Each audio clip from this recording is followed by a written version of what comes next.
Coño Cesar, What's going on? bro, this is a badass limo.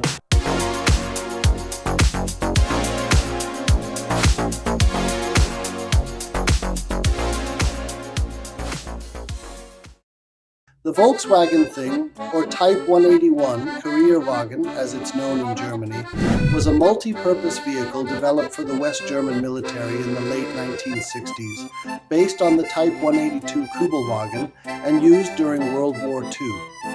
With its rugged build and unique design, it made waves during the off-road boom of the decade.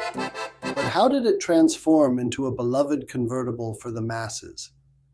By the mid-70s, the Thing hit the US market, attracting drivers with its fun style and versatility.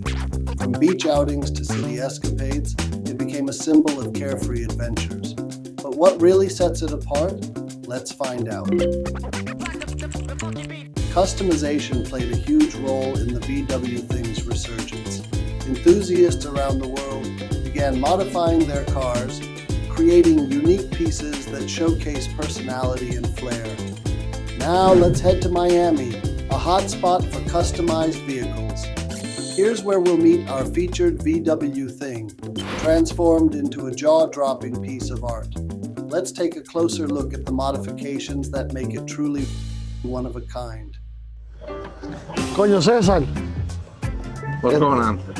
Bro, this is a badass limo. Thank you. I've been in limos before, but not like this one. Nothing like this? Nothing like this. This is as rustic as it gets. Well, this is badass. Thank you.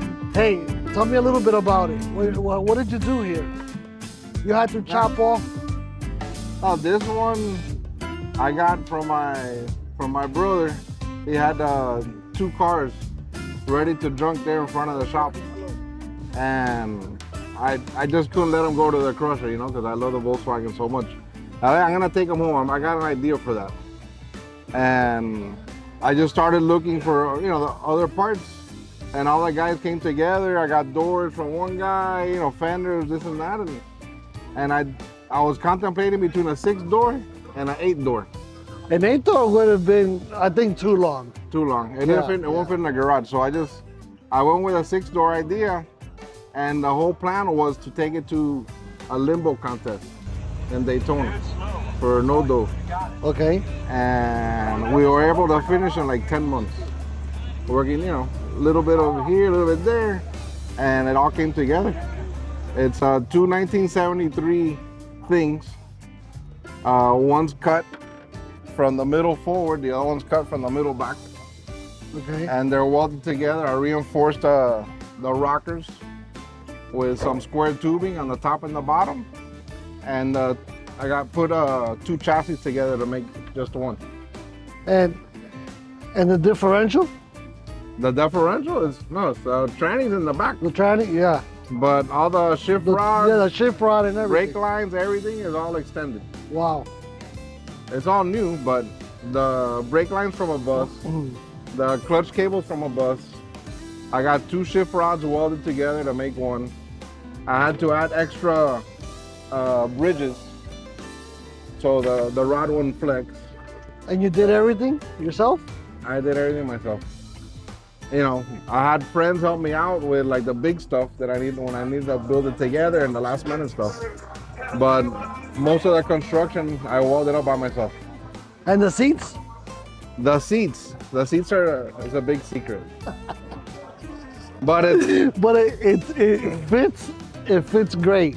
The seats are made by a Cuban out of Hialeah that makes lawn furniture. And I was trying to come up with a concept that fit the car. Not to worry about the weather, getting wet, something that the air would, you know, breeze through and keep it cool. So I was eating breakfast with my wife next to a little Cuban store, and they had the rocking chairs just like this outside. So I sourced out the manufacturer in Hialeah, and I told him my concept, and we were able to put it together. Is that the guy by 4th Avenue? That's him. That's him? That's him. I pass by there every once in a while and I see he has like lawn furniture and Yeah, stuff. that's the guy. Okay. So I told him my idea, looked at me like, you're crazy, aren't you? And I was like, no. I showed him the picture of the project, and he's like, okay, I got you. So Cool. the next day, I had a sample. I put it in, it fit, and he made the rest of the chairs. Nice. So nice, and you went all green on the floor. Yeah, this is all green with the artificial turf on the ground to go with a lawn furniture theme. Yeah, absolutely. So I don't leave it outside. When I first built it, I was like, there's gonna be an outside car, and but I gotten so attached to it, it's got its own place in the garage. So she sleeps inside. Hey, you know, she's one of a kind. Yeah. You know, I've never been in a limo before, but you know, we should toast. It's only the best. It's only the best. A little bit of Chardonnay. Let's do it. Okay. But I don't have any cups. Straight out of the bottle. Straight out of the bottle? Yeah. Let's do it. Make it pop.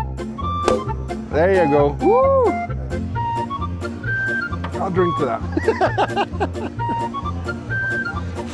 Whoa. That'll look good on video anyway. Cheers. Cheers, bro. Thank you. No, thank you, man. I love what you did. And I haven't seen it riding around in the neighborhood, but I guess I will one day. Yeah, you will. I'll take you for a ride. All right.